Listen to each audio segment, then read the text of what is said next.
Okay, guys, we continue our journey in match one of De La Bourdonnais against Mcdonnell, 1834.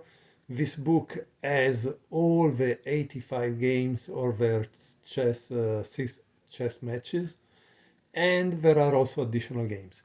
By the way, the pieces are the same used in that match, and in game 5 we finally have Mcdonnell for the fourth time using the white pieces, because in that time they had this rule that if white would draw a game, they would continue to let the player that had white to play with white up to the moment he win one. In game number 4, the French champion De La Bourdonnais, he was able to win one game with white, and so finally in game 5 is Mcdonnell. Mcdonnell, like De La Bourdonnais, opens with e4, but De La Bourdonnais opens with c5, so the Sicilian defense. And here we discover that the Grand Prix attack already was played kind of 100 at least 50 years before it was nominated Grand Prix attack with f4. Here the annotation writes the game begins as a Sicilian Grand Prix attack, a variation which was popularized by English masters during the 1970s and 80s. Morphy does not approve of Mcdonnell's favorite system against the Sicilian.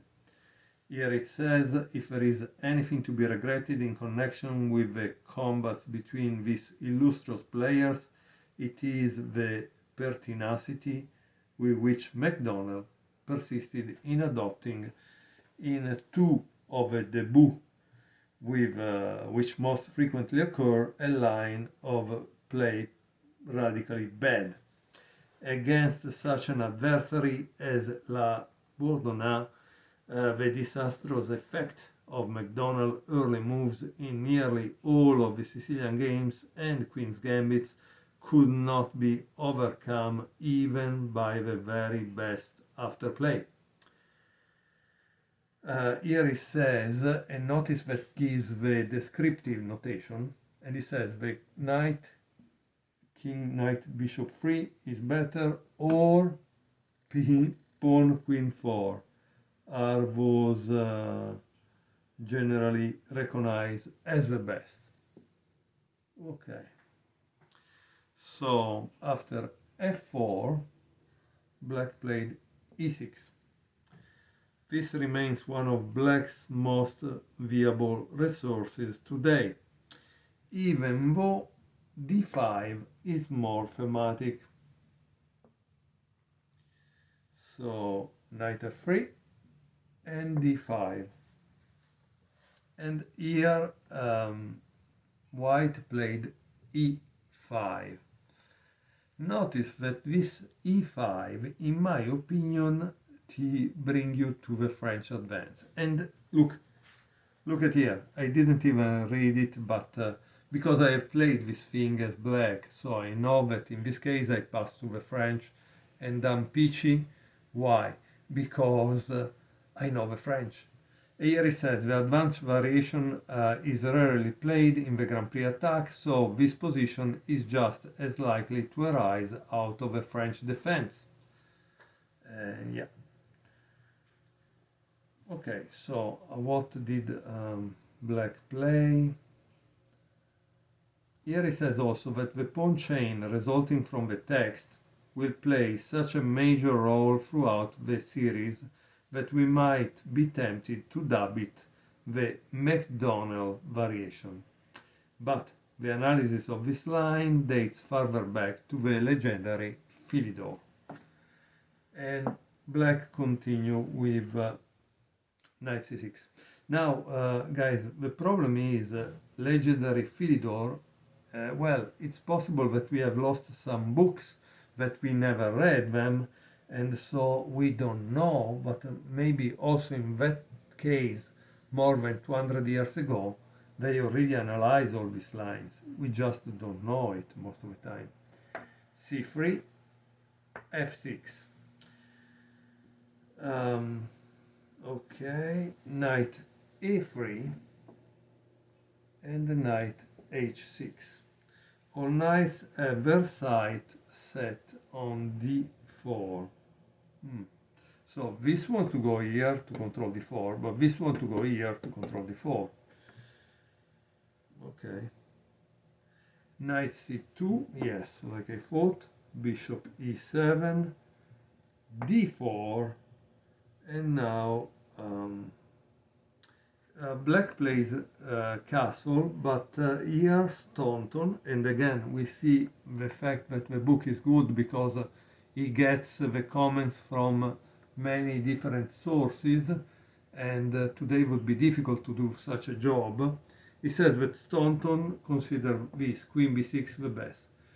So also Staunton continue to comment these games from the past that we don't know. So as you can see, if Staunton, Murphy, all these great players of the past, they analyze these games, we must do it too if we are really serious about chess improvement. Otherwise we are just joking because we don't want to put the work. That's the real deal, no? So bishop b3, oops, a kind of omen of what would happen in the future, and c4. To the modern student, this decision is an elementary misjudgment because it releases the pressure on d4, thereby freeing white pieces for action.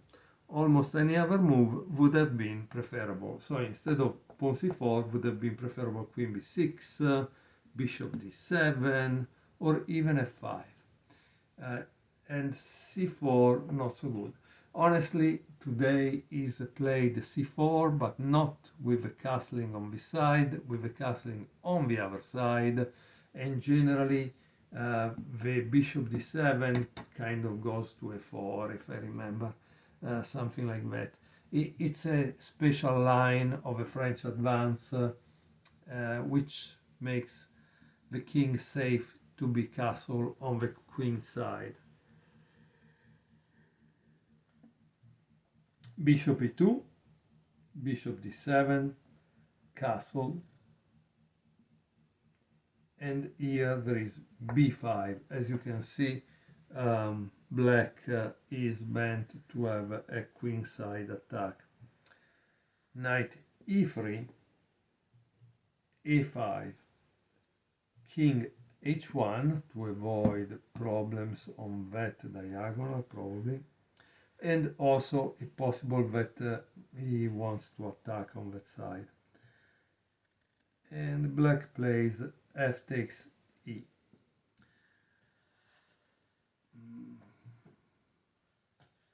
So it seems that this move obviously is kind of strange because allows white to play this and this enter into the game.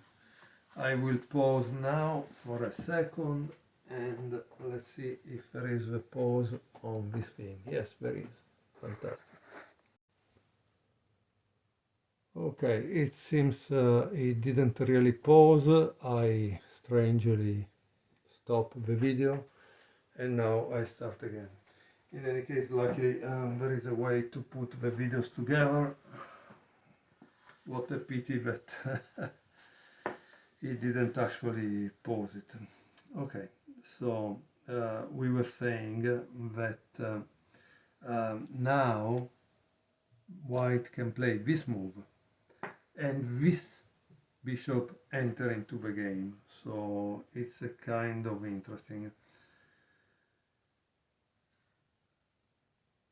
Black continued with knight f5, and here he says de la Bourdonnais negotiate for simplification as his army is clearly outnumbered in the neighborhood of his king.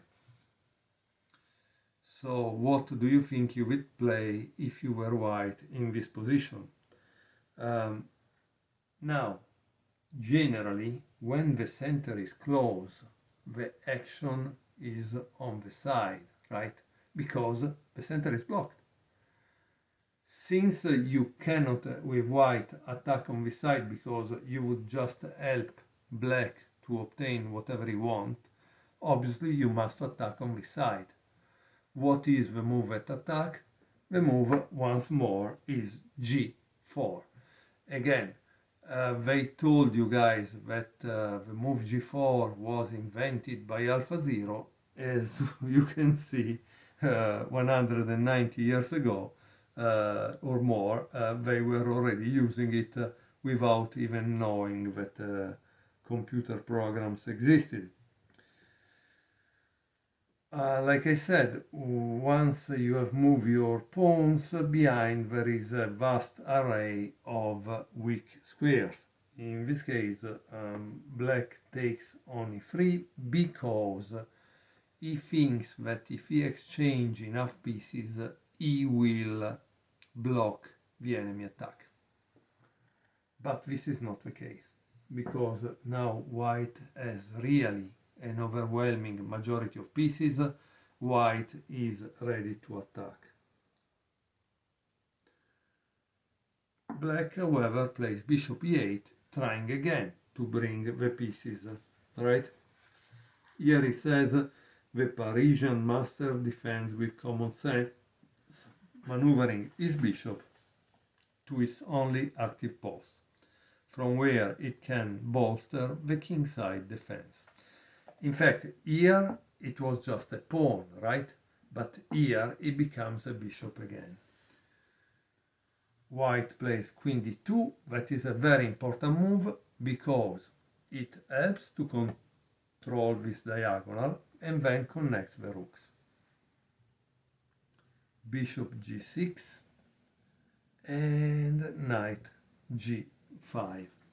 Of his opponent's bishop, Mcdonnell preferred to swap his knight for the dark square unit, and is about to be proven right as soon as the h-pawn has probed new weaknesses in its path.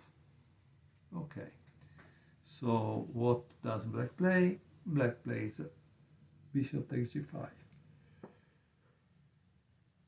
And here it says that Tartakover and Dumont, in that book that I mentioned before, so if you buy this book you will also find the comment to this game, but otherwise you just need to have this book.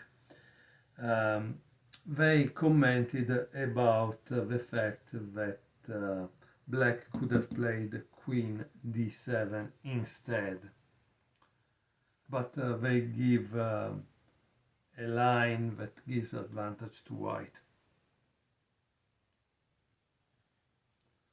So bishop takes g5, queen d7, h4, and of course b4. Now Tartakover and Dumont, instead of b4, they recommend to play rook takes f1.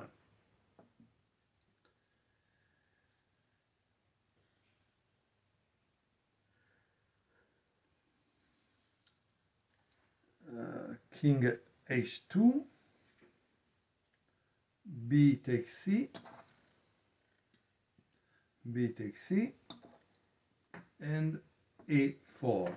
a4, it's an interesting move, partly because it gives a5 as a square, and partly because if you block that pawn in that position, it becomes a kind of liability, right? So how did white continue? White continue with h5, bishop e4. As you can see, he already moved his king because he was doing prophylaxis, and h6. That's amazing. The Irishman conducts the attack impeccably, striking at the weak dark squares complex near his opponent's king. g6, bishop f6,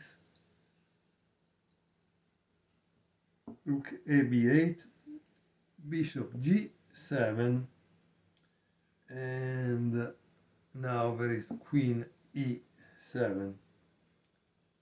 Of course, you don't want black to enter, right? So what do you think white did? White played king g3 to prevent queen h4.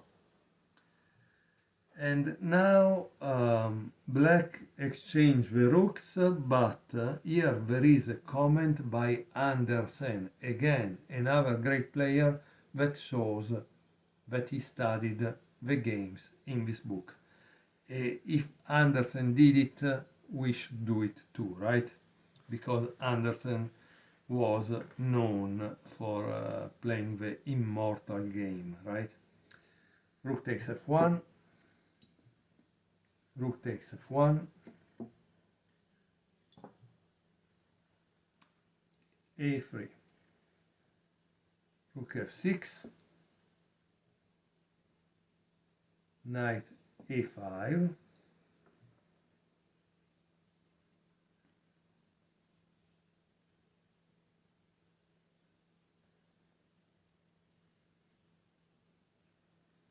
bishop d1 is trying to control this at all costs, but guess what, guys? Black is convinced that he will promote because he controls the b1 square, so he plays knight b3, to which white plays a very brilliant move. The brilliant move is queen f2 because he probably wants to sacrifice and give checkmate.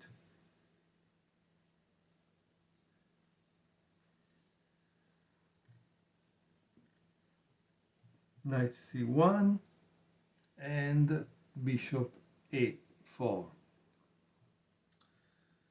Now the problem is the following.